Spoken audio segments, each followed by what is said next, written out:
লাঠি দিয়ে জোরে হাততালি দিয়ে জঙ্গলমহল মানে সাংস্কৃতিক ভিন্নতা, জঙ্গলমহল মানে সাংস্কৃতিক বিকাশ, জঙ্গলমহলের স্বতন্ত্র। সোমবার বাঘমুন্ডির অযোধ্যা পাহাড়ে পশ্চিমাঞ্চল উন্নয়ন পর্ষদের উদ্যোগে আয়োজিত হলো জঙ্গলমহল উৎসব। উৎসবের সূচনা করেন আইনমন্ত্রী মলয় ঘটক। এছাড়াও উপস্থিত ছিলেন পশ্চিমাঞ্চল উন্নয়ন পর্ষদের মন্ত্রী সন্ধ্যারানী টুডু, সভাধিপতি নিবেদিতা মাহাতো, বিধায়ক সুশান্ত মাহাতো সহ জেলা প্রশাসনের আধিকারিকেরা। এদিন ধামসা বাজিয়ে অনুষ্ঠানের সূচনা করেন মলয় ঘটক। অন্যদিকে সন্ধ্যারানী টুডু এবং নিবেদিতা মাহাতোকে আদিবাসী নাচের শিল্পীদের সঙ্গে পা মেলাতে দেখা যায়। জেলা পরিষদ সভাধিপতি নিবেদিতা মাহাতো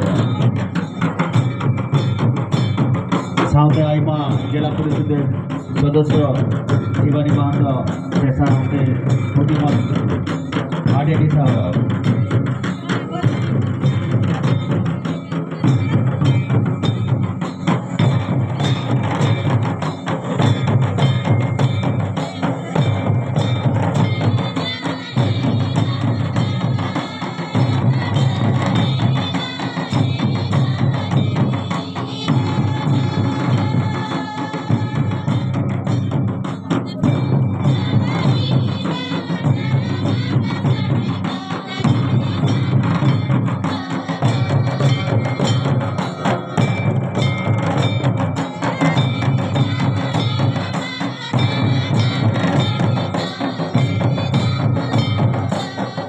দেখতে পাচ্ছেন তালে তাল মিলিয়েছেন রাষ্ট্রমন্ত্রী দায়িত্বপ্রাপ্ত সন্ধ্যারানী টুডু মহাশয়া, আছেন আমাদের পুরুলিয়া জেলা সভাধিপতি নিবেদিতা মাহাতো মহাশয়া।